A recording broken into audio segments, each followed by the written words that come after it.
porque eu quero saudar a amada igreja do Senhor, a pessoa do seu pastor presidente Robson Ferreira, nobilíssimo pastor local Sanzio Soares, pastor coadjunto desta igreja Kennedy.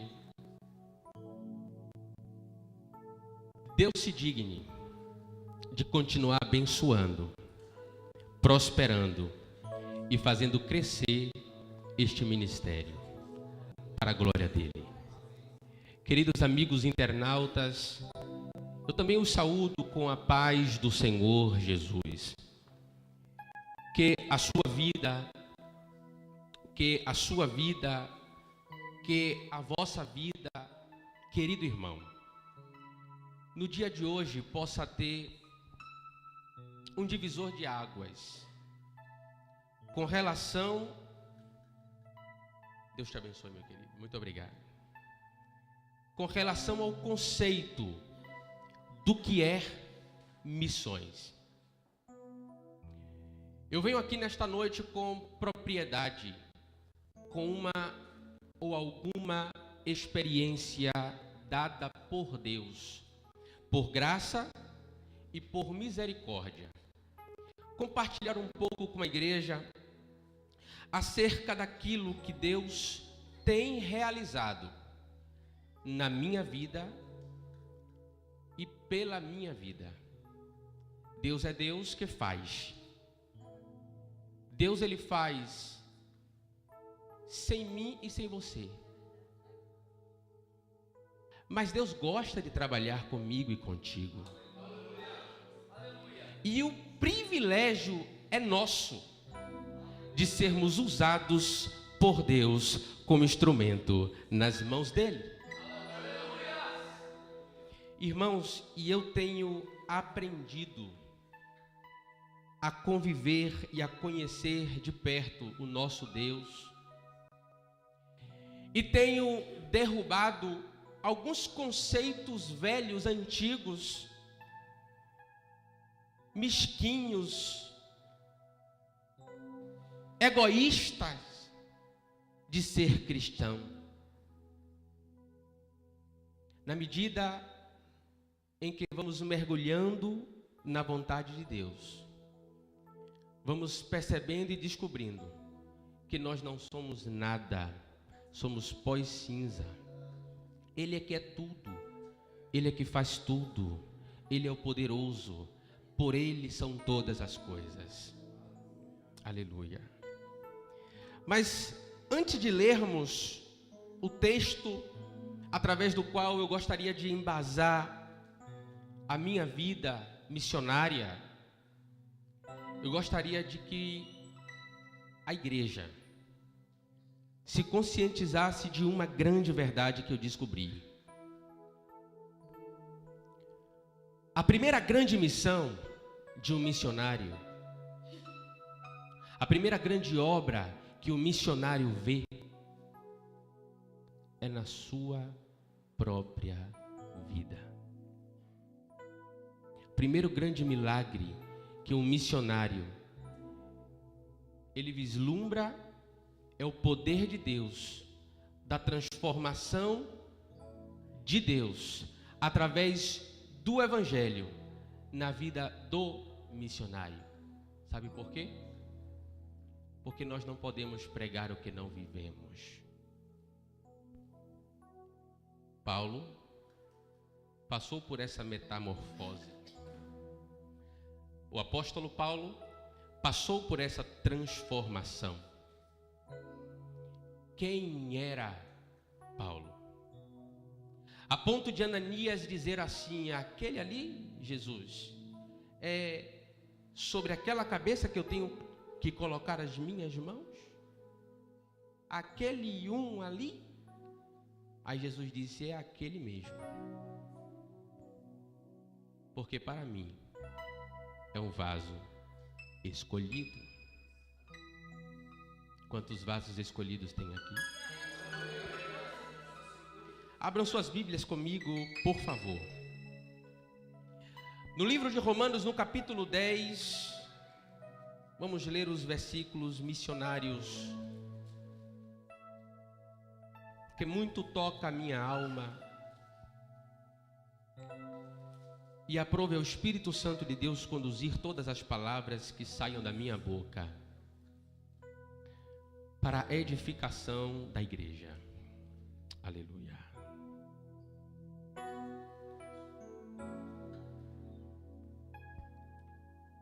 A carta que o apóstolo Paulo, através do Espírito Santo, escreveu aos Romanos, no capítulo 10, a partir do versículo 13, irmãos, leiamos aquilo que o Espírito Santo tem para nós. Enquanto vocês procuram, eu gostaria de saudar a minha esposa, os meus filhos, que me estão acompanhando agora, eu creio, a minha mãe, a pastora Vilma, meu pai, o pastor Martins, toda a minha família, os familiares, meus queridos irmãos, ovelhas de Cristo, as quais estão sob a minha responsabilidade de cuidado, onde eu estou sendo copastor com Cristo, porque é Ele que é o pastor. Amo vocês, Igreja de Bilbao, e eu gostaria que vocês também fossem edificados por esta palavra. Nos diz assim a palavra de Deus: porque todo que invocar o nome do Senhor será salvo. Como, pois, invocarão aquele em que não crerão? E como crerão naquele de quem não ouviram? E como ouvirão, se não há quem pregue? E como pregarão, se não forem enviados? Como está escrito: quão formosos são os pés dos que anunciam a paz, dos que anunciam coisas boas. Quão formosos são os pés dos que anunciam coisas boas. Tem muita gente anunciando coisas más, verdade? Tem muita gente tendo o privilégio de ser o primeiro a contar aquela notícia má, verdade? Mas quão formosos são os pés daqueles que anunciam as boas novas do Evangelho de Cristo, porque nós sabemos que o Evangelho de Jesus Cristo são boas novas. Queridos, como havia dito, esse Evangelho de boas novas é aquele que chega primeiro ao missionário, transforma a vida do missionário, para depois esse missionário sair para impactar outras vidas, e outras vidas serem transformadas através deste Evangelho verdadeiro. Eu quero pautar aquela palavra que Deus colocou no meu coração hoje, em uma confirmação de uma vocação e de uma chamada missionária. Eu entendo por vocação quando nós observamos primeiro algo que nos agrada. Segundo, quando nós outros entendemos que aquilo é bom e desejamos. E terceiro, quando buscamos nos aprimorar, nos aperfeiçoar, para vivermos aquilo que aprendemos, que gostamos e que queremos fazer. Vocação. Todo bom vocacionado, ele precisa ser preparado. E nós sabemos que Deus é um especialista em vocacionar e em usar pessoas como mentores, como líderes. Eu estou falando com alguns líderes aqui. para serem influência em vidas, a fim de influenciar para uma vocação. Eu quero ressaltar aqui a pessoa do pastor Martins Couto, a pastora Vilma Couto, meus pais, por serem os primeiros mentores na minha vida, a me influenciar em uma vocação missionária. Dá honra a quem tem honra. E a outra coisa que anda em conjunto com a vocação é a chamada. É intrínseco, tem que estar junto. Não pode separar a vocação da chamada, a chamada da vocação. Porque tem aqueles que se dizem ser chamados, mas não têm vocação. E tem aqueles que têm vocação, mas não têm chamada. E eu posso compreender a chamada em três aspectos. A primeira, quando Cristo disse: ide por todo mundo e pregai o evangelho. Essa é a chamada que Jesus Cristo dará a todos para serem um missionário. A segunda chamada é aquela que o Espírito Santo fala diretamente conosco, em resposta de oração. E nós sentimos a chama do Espírito Santo, o fogo, queimando dentro de nós. Essa é a segunda confirmação da chamada. Mas é aqui que muitos erram, sabe por quê? Porque já são vocacionados, ou se sentem vocacionados, recebem a chamada do ID de Jesus, e a chama queimando no coração, e agora colocam a mão na cabeça e dizem: agora eu vou ser um missionário. Agora eu me enviarei. Agora eu serei o pastor. Agora eu serei. Falta a terceira parte da chamada, que é quando o Espírito Santo de Deus sabe a hora e o momento certo de Paulo ser enviado. Enquanto isso, Paulo fica esperando e aprendendo e se aperfeiçoando e sendo transformado. Porque esse ministério, eu tenho visto e tenho vivido isso. Pessoas transformadas para transformarem. Famílias edificadas para edificarem. Uma igreja cheia para contagiar outros com fogo do Espírito Santo.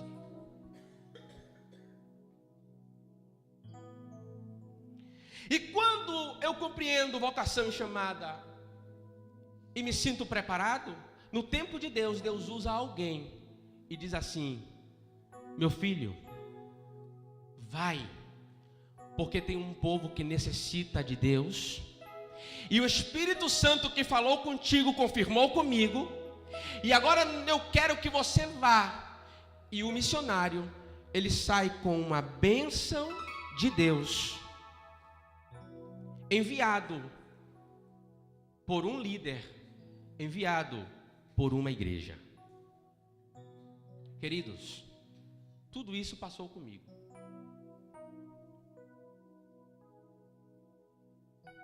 Com relação à vocação, eu sempre aprendi que eu devia buscar na palavra fonte de sabedoria e de conhecimento e toda a instrução necessária para estar preparado para uma obra que Deus queria comigo. Aos 8 anos de idade, em uma viagem em uma cidade do Brasil, eu não me lembro da pessoa, não sei quem é, mas eu me lembro do dedo dela apontado na minha cara e dizendo assim: assim te diz Deus, eu vou te usar para pregar a palavra. Você será soprado pelo Espírito Santo de Deus e pregará a nações a minha palavra. Aos 8 anos de idade. E desde o berço, os meus pais têm investido esta palavra na minha vida. Os cultos domésticos da minha mãe todos os dias.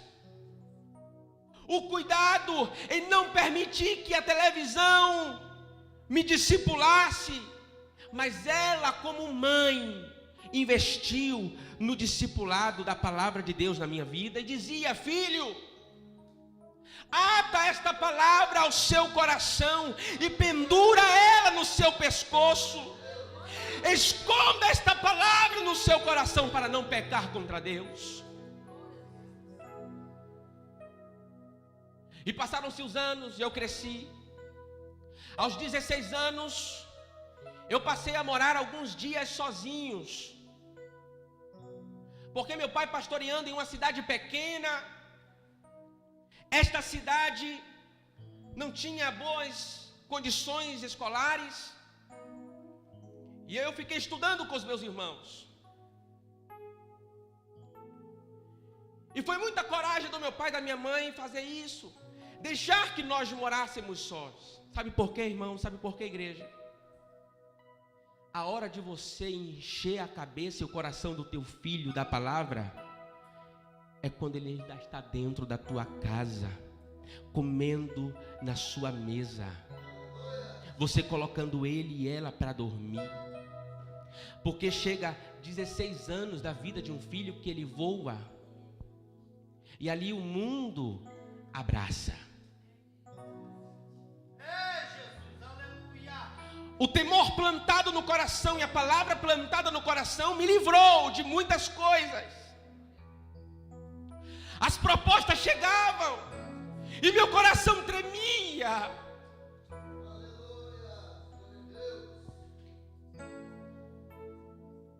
O mundo se cercava com os desejos da carne.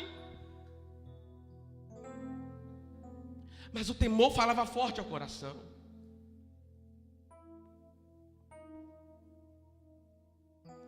Queridos, passou-se 17, 18 anos, 19 anos. Aos 18 anos conheci a minha esposa. Começamos a namorar. 18, 19, 20. Passamos 5 anos entre namoro e noivado. Construindo nossa casa, nosso sonho, nosso futuro. Nos casamos. Antes de casar, eu perguntei: Lidiane, eu não sou pastor, não sou obreiro, não sou missionário, não sou nada, mas eu tenho lá umas dúvidas, sabe? Porque eu sei do chamado da palavra e também sei de um chamado que arde no meu coração, mas ainda tenho umas dúvidas. Não me sinto preparado, capacitado. Mas eu quero te fazer uma pergunta antes de casar comigo. Você seria capaz de ser uma esposa de pastor? Uma esposa de missionário? Olha, que eu sei o que é ser pastor e missionário, porque eu vi o sofrimento e as lágrimas do meu pai como pastor e missionário. E eu não quero e não queria ser pastor. Eu disse para ela: mas vai que Deus me aperte. Olha o temor. Nós não casamos, por quê? Porque ela disse sim. Porque se ela dissesse não, eu não teria coragem de casar com ela. Sabe por quê? Jovens. Um casamento não é uma união de carnes. Um casamento é uma união de sonhos, de projeto, de missão. E eu tinha um certo temor com uma missão que Deus plantou no meu coração. E eu sabia que quando Deus falasse comigo, eu não podia resistir. Quando Deus falasse agora, filho, se Ele falasse, eu não poderia dizer não pelo temor que foi plantado no meu coração. E se a minha esposa fosse um empecilho, Eu não queria ter um casamento fracassado por uma esposa que não caminhasse na mesma visão que Deus me confiou. E nós nos casamos, um casamento maravilhoso. Vieram 2 filhos, e eu pedi a Deus: Senhor, eu quero só 2 filhos, Senhor. Homens. E Deus me deu 2 filhos homens, para fazer o mesmo que os meus pais fizeram comigo. É por isso que se cumpre a palavra do Senhor, que as bênçãos, ela vai atingindo de geração em geração. Pastor, mas é culto missionário? Sim. E onde é que fica aquela palavra da transformação? Queridos, o tempo não nos permite. Quem sabe outro dia. Mas nesse período,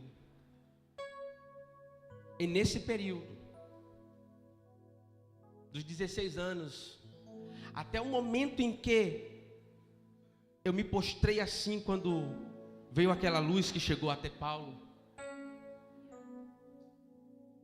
houve desonras na minha vida.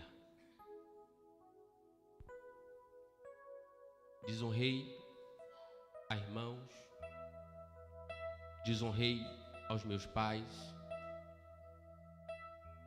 desonrei a tratos, desonrei a minha esposa, desonrei ao meu Deus. Ah, mas é filho de pastor.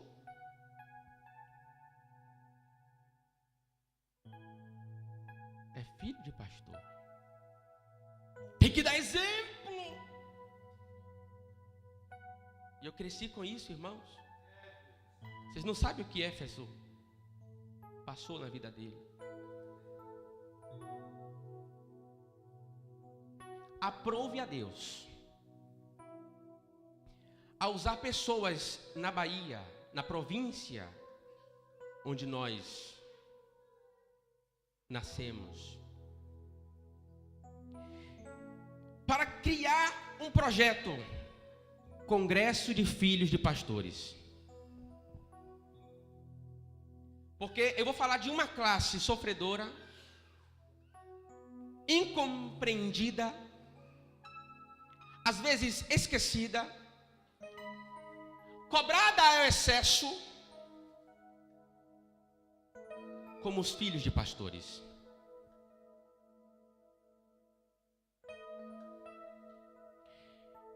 Em um destes congressos, irmãos,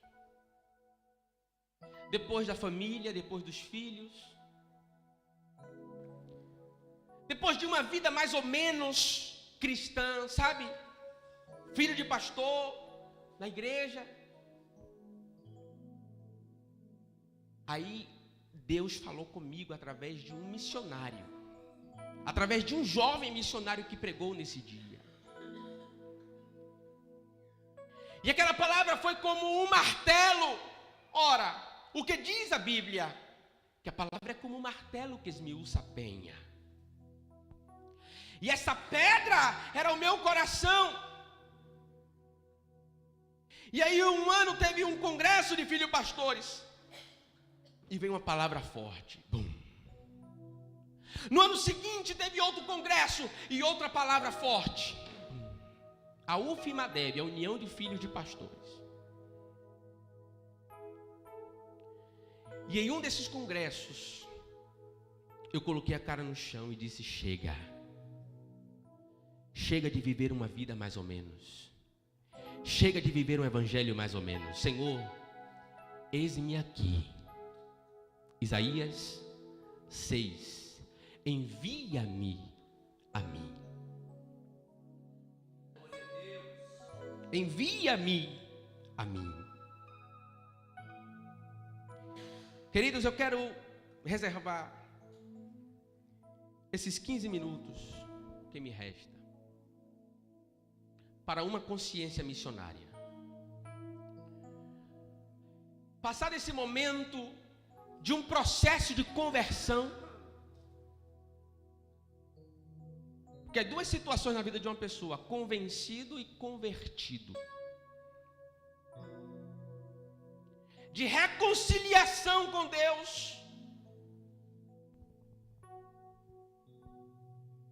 de reconciliação de maneira geral com as pessoas a quem eu não fui verdadeiro. O Senhor foi me preparando, me polindo, me capacitando, e foi acendendo de uma maneira mais forte a chama de missões. E no ano de 2012, um pastor é usado por Deus para nos trazer uma notícia. Uma vez que essa chama no meu coração já estava ardendo de uma tal maneira que eu busquei os departamentos de missão da nossa convenção lá na Bahia e fui registrado como missionário.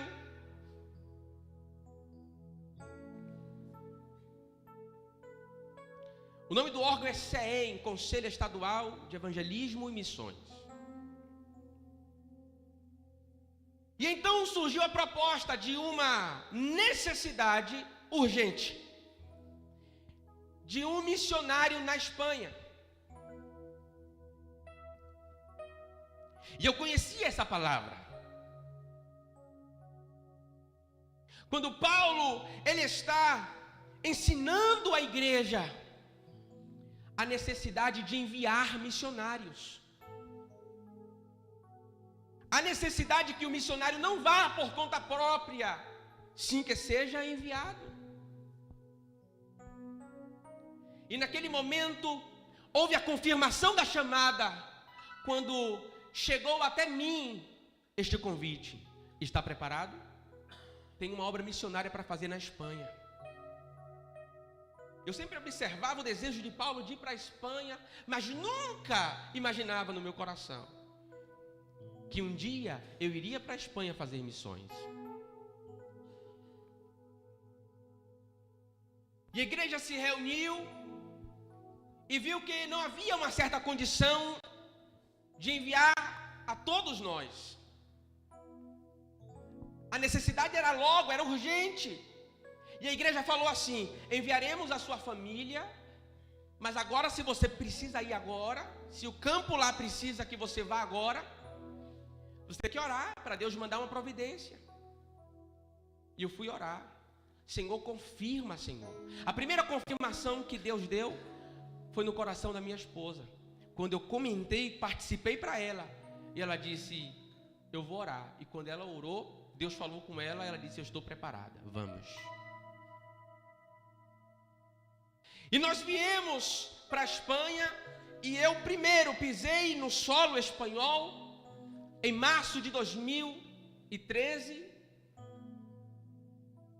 Fui recebido por uma base missionária que havia prometido muitas coisas.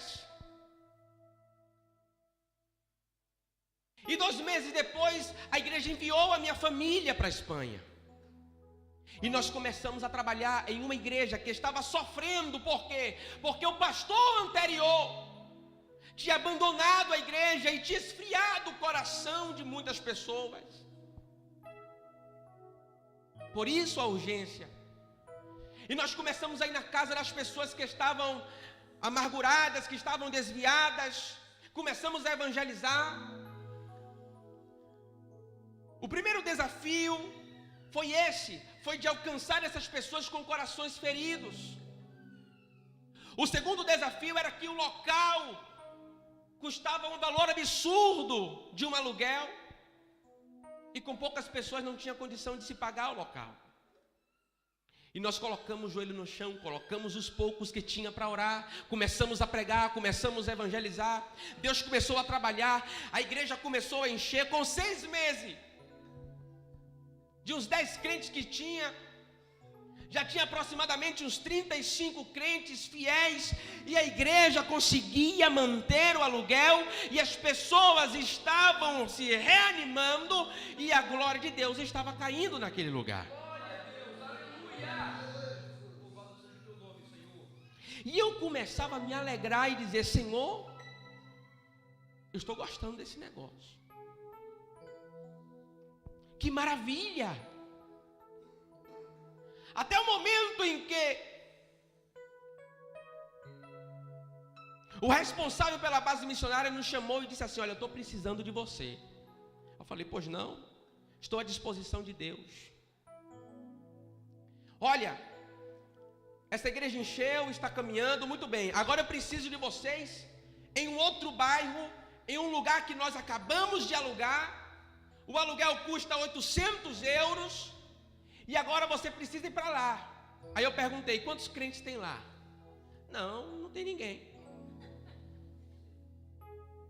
Como? Não tem ninguém. Você vai, começa a pregar, começa a evangelizar, e se Deus é contigo, Ele vai honrar. Se Ele não é contigo, se arruma suas malas e volta para o Brasil. A pior coisa para um missionário, a pior coisa para um soldado, é chegar em casa com as malas e dizer assim: perdi a guerra, perdi a batalha. Aí aquela palavra, se Deus é contigo, mexeu comigo. Aí eu falei: Deus, tu és comigo, Deus. E fui colocar o joelho no chão. O primeiro culto foi ministrando para minha esposa e para os meus 2 filhos. No dia seguinte eu estava na praça pública, no frio, pregando a palavra de Deus, entregando panfleto, convidando para o culto. No dia seguinte a mesma coisa, e orando e clamando, eu e a minha esposa. Sem contar que tínhamos que morar no fundo da igreja. E um dia depois de chegar em casa orando e clamando, eu encontro a minha esposa ajoelhada e chorando.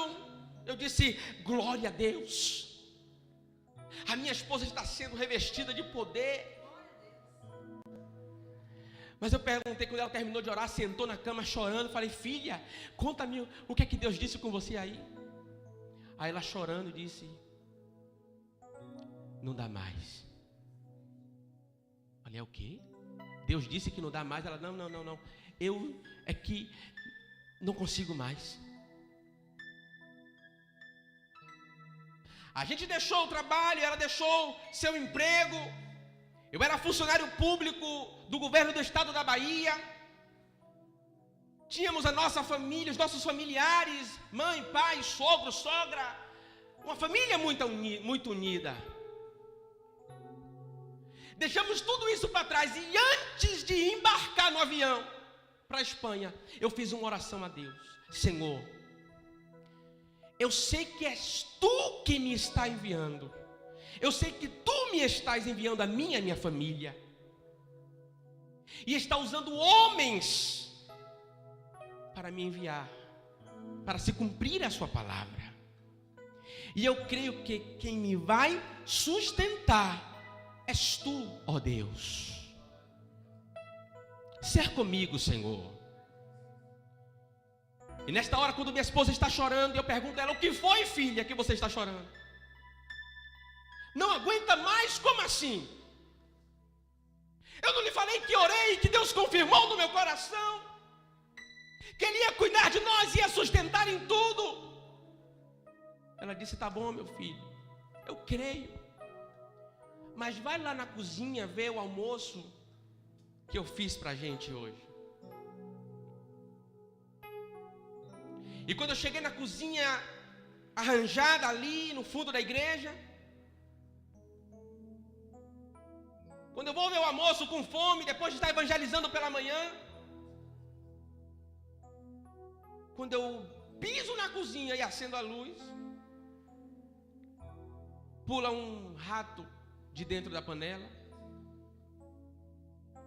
outros mais 10 correndo e se escondendo. E ela é nosso almoço. E agora, como é que a gente vai comer a comida do rato? E o aluguel para pagar no final do mês, 800 euros. Porque se a gente não pagar, a gente mora dentro da igreja. Vai fechar e a gente vai para onde com nossos filhos? Irmãos, isso não é na África, não. Isso é na Europa, em Madrid.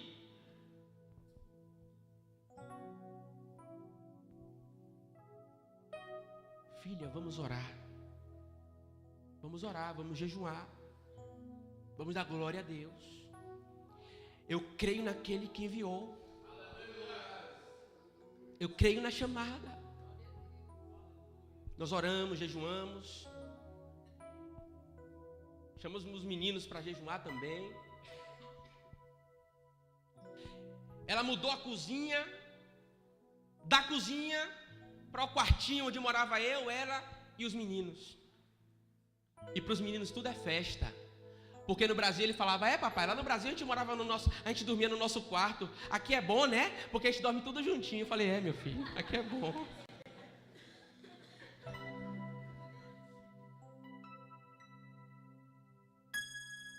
Eu me lembro que Deus usou um irmão que no final da tarde chegou lá tocando e entregou uns 5 sacos de 5 quilos de batata. Foi batata o mês todo. Ainda bem que eu tenho uma esposa maravilhosa.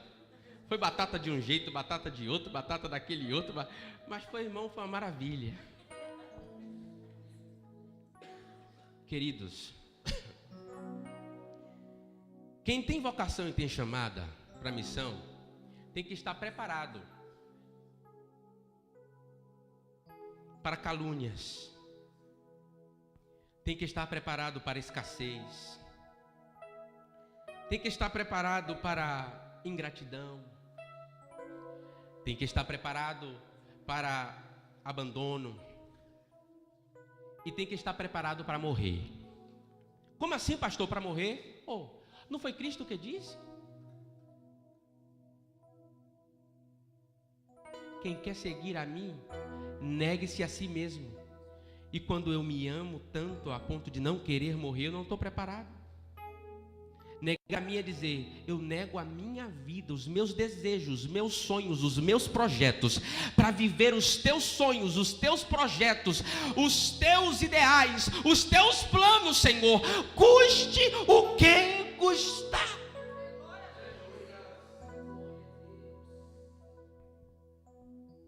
Irmãos, quando você passa por isso, e você é misericordioso, o que é que se cumpre na nossa vida? Mateus 5:27. Estudo ontem dado pelo nosso pastor. Bem-aventurados misericordiosos, porque eles alcançarão misericórdia. Quando você faz misericórdia, pastor, como assim faz misericórdia? Quando o pastor estava dando aquele estudo ontem, sabe para quem foi aquele estudo? Eu recebi para mim. Sabe o que eu entendi com aquela palavra de ontem? Missões. Missões é a maior das misericórdias que alguém pode sentir e exercer. É você estar no seu país, no calor tropical, com tudo que você tem, e você deixar tudo porque você sente a dor daqueles que estão na riqueza, aqueles que têm muitos, aqueles que têm muito, mas não tem o tudo que você tem. Porque às vezes, europeu, portugueses, vocês têm muito isso aqui, mas nós temos tudo.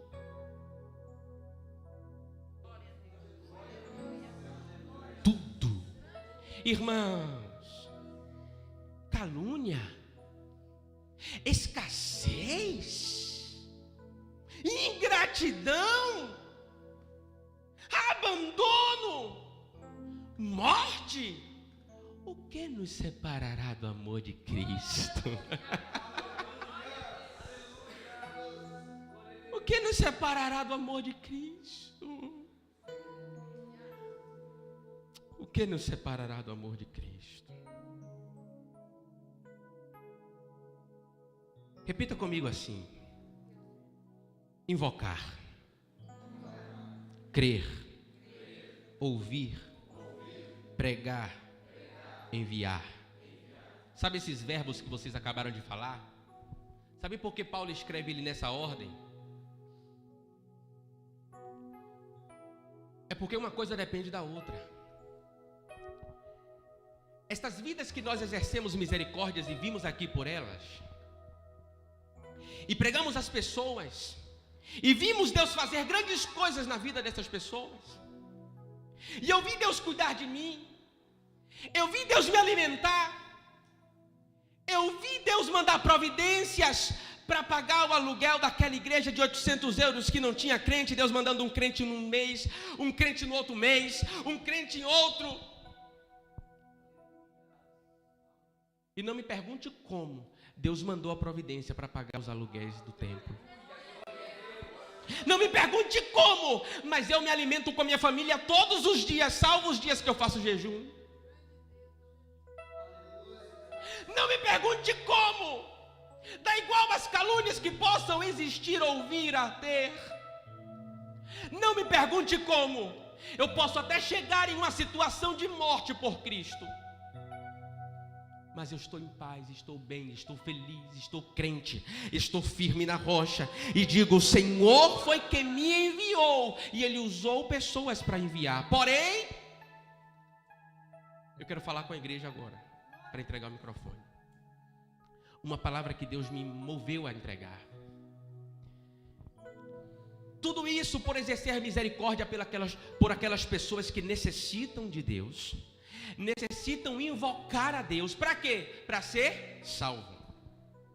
E para elas poderem invocar a Deus e ser salvo, elas necessitam crer que há um Deus. E para elas poderem crer que há um Deus, é preciso ouvir que há um Deus. E para elas poderem ouvir que há um Deus, é necessário que alguém pregue que há um Deus poderoso e de amor. E para alguém poder pregar e fazer uma grande obra, é necessário ser enviado. Porque ninguém consegue sair pregando e realizar uma grande obra se não for enviado. Quando Deus fala com Moisés e diz assim: Moisés, o meu espírito vai contigo. E Moisés disse: não, Senhor, eu não quero, Senhor, que o teu espírito vá comigo. Eu quero que o teu espírito vá conosco. Não entendeu não? Porque Moisés repete: eu quero que o teu espírito vá conosco adiante. Ora, se Deus já tinha falado que ia, é que Deus tinha falado que ia com ele. Escute aqui. Escute aqui. Deus tinha falado que ia com ele. Mas o que estava no coração de Moisés? O que Moisés tinha entendido de Deus? Deus está me fazendo um teste. Eu não sou bobo de dizer: Senhor, sim, vá comigo e deixa o povo. Não, Senhor, eu só saio daqui se o Senhor for conosco adiante. Igreja, em nome de Jesus, sabe por que eu mencionei essa palavra aqui? Porque nenhum missionário vai ao campo de batalha pregar sozinho. A igreja vai com ele. A igreja vai com ele. A igreja chora com ele. A igreja clama com ele. A igreja luta com ele. A igreja geme com ele. A igreja sabe o que passa. Sabe por que tem muitos missionários que quando chega nesse limite, ou voltam ou morrem? Porque só há duas soluções: ou voltar ou morrer no campo. Porque se eu fosse dar um tema a esta mensagem, Maila, seria: enviados ou esquecidos? Enviados ou esquecidos? Irmãos, eu tenho visto vidas que estavam na janela para se jogar e se matar, e Deus me mandar lá em Madrid, na casa, e dizia assim: Jesus Cristo te ama.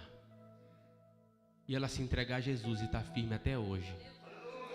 Não dá mais tempo, eu tenho muitos testemunhos para contar. Outro dia eu volto. Mas eu quero te dizer uma coisa.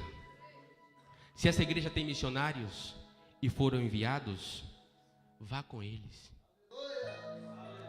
Vá com eles. A igreja no Brasil chegou um dia que falou assim: olha, a gente não pode mais te mandar a oferta.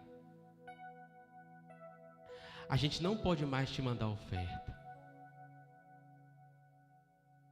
Quando eu estava sozinho lá, abandonado em Madrid, antes de conhecer o pastor Robson e o Ministério ADF. Sabe por que eu tenho uma grande gratidão por esta igreja e por este pastor? Porque ele me abraçou quando eu estava abandonado. Ele foi resposta das orações de Deus para mim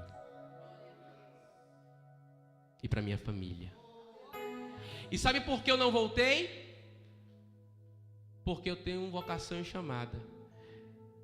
Porque alguns desviam e outros morrem, mesmo com vocação e chamada morrem, mas morrem por Cristo.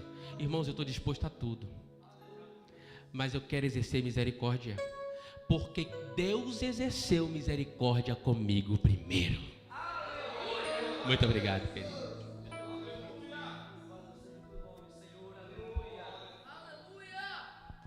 Meus amados irmãos, está aqui o missionário